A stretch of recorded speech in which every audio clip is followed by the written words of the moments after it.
Daddy Lou Merle. Mary Lou Pearl and Daddy Lou Merle. This is my first makeover ever. This is as close to movie stardom as I'll ever get. Here she is. Oh my word! She is a Southern belle.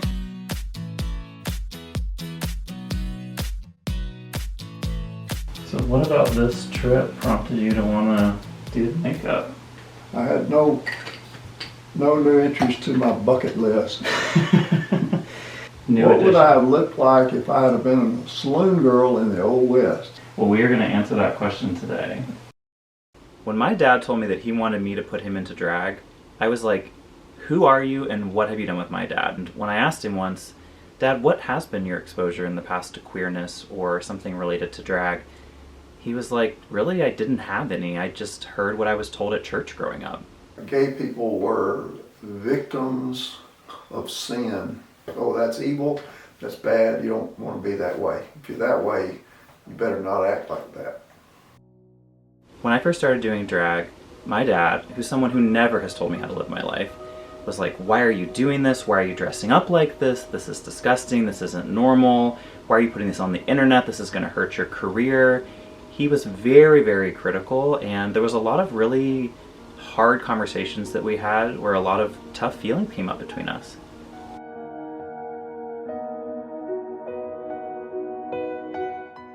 So my parents did eventually come to see me perform. It took a few years. The minute my dad walked into the gay bar in San Francisco, a man kissed him on the cheek and called him Daddy. So we were off to a great start, but he and my mom came.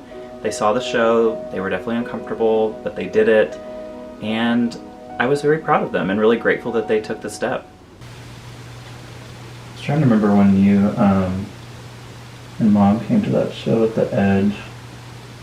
Something you said when we left. I think I asked you how the show was or how you felt, and you just said, you either evolve or you die. Like, it's not good or bad, it just is. Yeah. It became apparent to me, there's nothing wrong with these guys. You don't believe something because the preacher says it or the president says it. You believe it because it's reality tested. I just wasn't seeing that. These weren't bad people.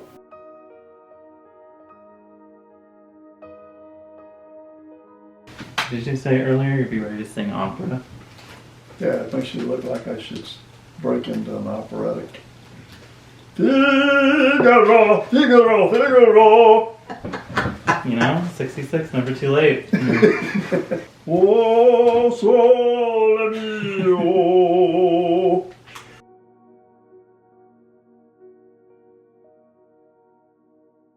So after we recorded, I sat down with my parents at the kitchen table and I said, Dad, I know you said this was for your bucket list, but why did you really want to do this?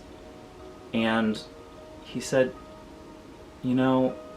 this is something that obviously means a lot to you, and I love you as my child, and so I wanted to understand it, to try to understand it better. As a form of allyship is so powerful. Recognizing that you might not totally understand the things that they care about or who they are, but meeting them where they're at and trying to understand goes so far. You don't know how your children will turn out or if they'll be born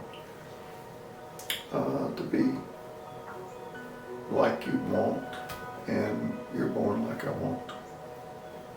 But being gay has been positive in your life. It's not a negative. I can't be anything but accepting and very proud of you.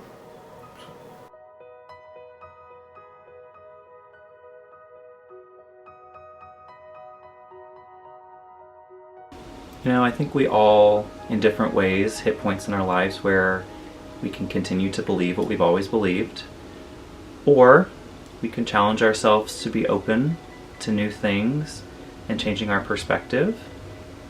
And I'm really grateful that my dad made that choice. It's made us closer. It's brought him into this very important part of my life. And now I have a new drag sister. Okay, so here's your moment of truth. Ready to see yourself? Huh? Ready to see yourself? I'm ready. Spin it around. Here she is. Oh my word! She is a Southern belle. Oh my God. Hey, doll. Dr. Mitchell isn't here today. I didn't know who I was to this very moment. You look like a church lady. Yeah. They'd kick my butt right out of church, so I wouldn't be lasting long in church if they knew who I was.